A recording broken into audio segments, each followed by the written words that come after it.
Mudlup 50.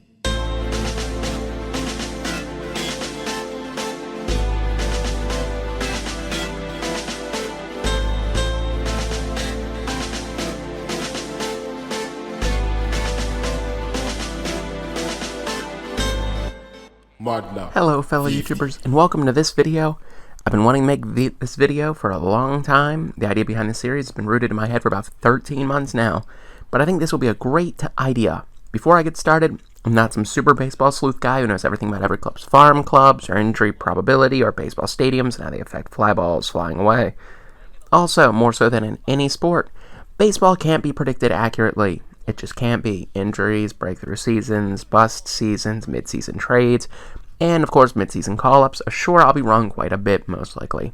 But let's start off this video with the American League Central Division. This will probably be the hardest division to call. While other divisions have 2 or 3 teams who could take it, this division, at least on paper, has 5. Which is why I have to place the Cleveland Indians in the cellar. I'm sure Indian fans will scream out, Corey Kluber, Carlos Carrasco, and Danny Salazar, even though I'm sure I mispronounced Carlos Carrasco's last name. I get it. I do. But this division is not easy to call, especially when I personally have absolutely no vested interest. And when you look and see, none of the teams have made many massive moves at all. Yeah, this team has a great setup of 3 starting pitchers. They will strike a lot of guys out, I'm sure. But their ERAs are less kind at 3.49, 3.63, and 3.45 respectively, which is good. But at the same point, none of those 3 numbers are that dominant. I mean, Wei Yen Chen was higher than that. Their home run leader last year hit 19. Hit leader hit 179. And from my understanding of things, Michael Brantley is starting out missing from the lineup. So one of your top 3 hitters is gone in a division where literally any team can win. A fall at the beginning might just be an insurmountable hurdle. Could I be wrong? Yeah, damn right I could be. Will I be? I'm not thinking so. All of that being said, I still see them winning about 75 games and losing 87. Tight division. Next up, I have the Tigers, and it's sad because this is a club I want to like. Remember earlier when I said teams in this division didn't make big moves? The Tigers made 2 big moves. 2 of the 3 I'm counting as big moves, but I don't see it working out all too well for them. They got free agent Justin Upton to come and replace the spot that Yoenis Cespedes had last year, and they signed Jordan Zimmermann to take the spot of David Price. Again, it looks good on paper. So let's do what we did last video when I discussed the Orioles acquiring Gallardo to replace Chen. David Price has a career ERA of 3.09, otherwise known as really good, especially being as he was trending in the better direction. Zimmermann, on the other hand, has an ERA of 3.32 in the fluffy in comparison National League East. Jordan's ERA last year was over a whole run higher than Price's. Granted, the park factors will help him out a little bit, but against a DH, he will be expected to decline a bit. How about Justin Upton, you ask? Well, he averages about 26 homers a season, 84 RBIs, 16 stolen bases, and a .271 batting average. He shouldn't be too hurt by the change in stadiums and batting in front of Miggy, which, from my understanding, is the current rumor and projected lineup. All of that should do nothing but boost his numbers. That being said, Yoenis hits on average 30 homers, which is 4 more, drives in 103, which is 19 more, steals 10 bases, but it won't really matter that much, and bats about .271, which, if you remember, was Justin's number. My point being, aside from a couple more stolen bases and less RBIs, Justin is replacing Yoenis. Granted, Cespedes' numbers come from a smaller sample size, you can't say 100% they're correct, but for now, that's what we've got. Basically, the Tigers traded away 2 of their most important chips last season and are now replacing them with lesser players. You can assume Miggy has another MVP-type year and Verlander becomes himself again, but then you have this stacked division, and I just can't see this team being competitive enough to swipe the division from the next 3 teams. I'd give them 77 wins, 85 losses, probably trading away a valuable player at the deadline and accepting defeat just like last year. Sadly, I place the Twins next up with 81 wins. This is another team I want to do well. Well, hell, I want every team to do well aside from the Cubs and Phillies, but I just don't see it happening this year. They made a bunch of small moves that likely won't make much of any difference. Instead, they're hoping their young players keep developing well enough to push them into contention. I personally don't see it happening. Their biggest move they made was getting Byung-ho Park, I really hope I pronounced that somewhat correctly, which sounds more like a joke about homers than a big needle-moving signing. I won't be impressed until I see his MLB numbers, so you never know, but that's about it. They have Ryan Sweeney now. Yeah, see my point? Now let's actually look at the hitters, shall we? Joe Mauer led the team batting with a .265 average. That was the highest on the team. Dozier smashed 28 homers and drove in 77, yet Trevor Plouffe led the league in RBIs with 86. So let's view what they have so far. No one on the team can bat over .270 or drive in 90 runs. That being said, give Miguel Sano a full year, and he very well might, as he smashed in a crazy 18 in just 80 games last year. When scaled up, that put him at about 36, 105 RBIs, and a .269 average. So the offense very well might come together, but that still leaves pitching. Kyle Gibson led the team in wins, ERA, and strikeouts. His numbers were, and this is bad, 11, 3.84, and 145 respectively. This was the closest the team had to an ace. This is like worse than the Orioles' pad, yet from my recollection, they got no dominant pitchers. So I feel comfortable giving them 81 wins. Sano, Park, and Dozier should make an interesting squad of hitters to watch, but the pitching will let them down, I think. They won't trade away, so if they can get an ace next year, the division might just be theirs in 2017. I will now officially be that guy and say I picture the Royals not taking their division, or even the wild card this year.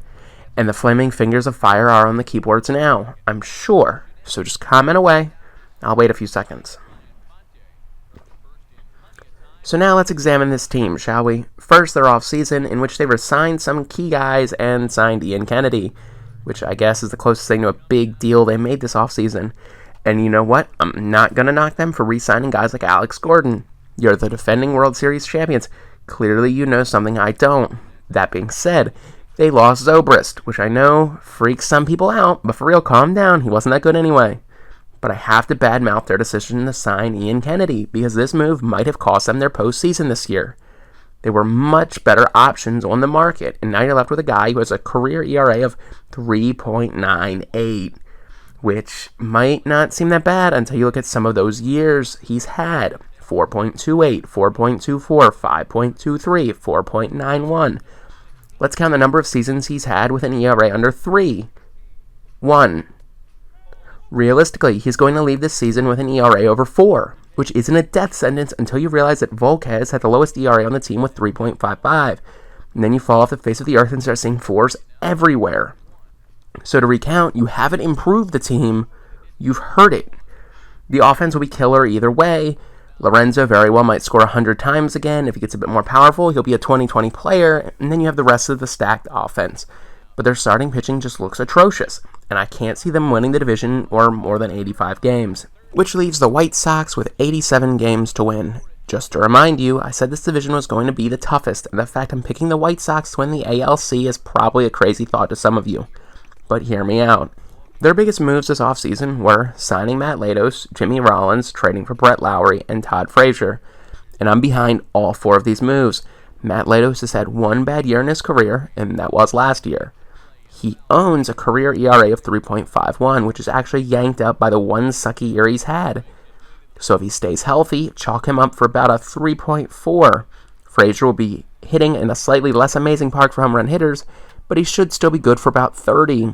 Lowry will bring in 15 homers and some versatility in the infield. Let me list this offense off to you with a projected stat of my choosing. For instance, you have Jose Abreu, 100 RBIs, probably about 30 homers. Todd Frazier, home run derby champ. Brett Lowry, 15 homers. Adam Eaton, 100 runs scored. Jimmy Rollins, former MVP, 4-time Gold Glove. Vasil Garcia, 15 homers, 60 RBIs. Are you seeing it yet? The overall power of this lineup is incredible. And then the starting pitching. They got rid of Jeff Samardzija. Thank goodness. Chris Sale posting a 3.41 ERA, striking out 274. Jose Quintana, 3.36. And Matt Latos on a good year, giving you his career average 3.51. Tell me that 1-2-3 doesn't scare you if you're a fan of the Indians. Then couple that with the offense that looks insanely good, and you have a team that can scrape out the win in their division. And who knows from there? So just like last time, let's recap everything I've discussed thus far and pick each team's wild card, which I'm defining as a player who can make or break the team's postseason dreams. The Indians going 75-87 in their wild card is, without a doubt, Michael Brantley. If he can come back quickly and have a great year, they'd have it all. Then the Tigers, I've going 77-85, and their wild card is Jordan Zimmermann, because he's replacing a former Cy Young award-winning pitcher, and if he can successfully do that, and the offense very well might carry the team to the World Series. Next up is the Twins at 81-81, which could change based on how Miguel Sano plays. Could he clobber 40 long balls this year? The Royals should go about 85-77 with a wild card going to Ian Kennedy. If he could turn his career around, they'd be favorites to repeat as World Series champs. Finally, the White Sox will win 87 and lose 75, their wild card being Todd Frazier. Can he continue his hot hitting and clubhouse boosting? Anyways, if you've enjoyed the video, like, comment, share, subscribe. I'd love to hear some of your guys' predictions, especially in this division, because I think this is the hardest to predict for the upcoming year. Also, subscribe, because soon the American League West will go up. Leave me comments for my Q&A videos. You can do that on either my Twitter, my AskFM page, or just on a YouTube video somewhere. Just make sure it's listed as a Q&A question. Make sure to watch my live viewing of WrestleMania 32 on April 3rd. Peace and chicken grease, home skillets. Mudlup 50.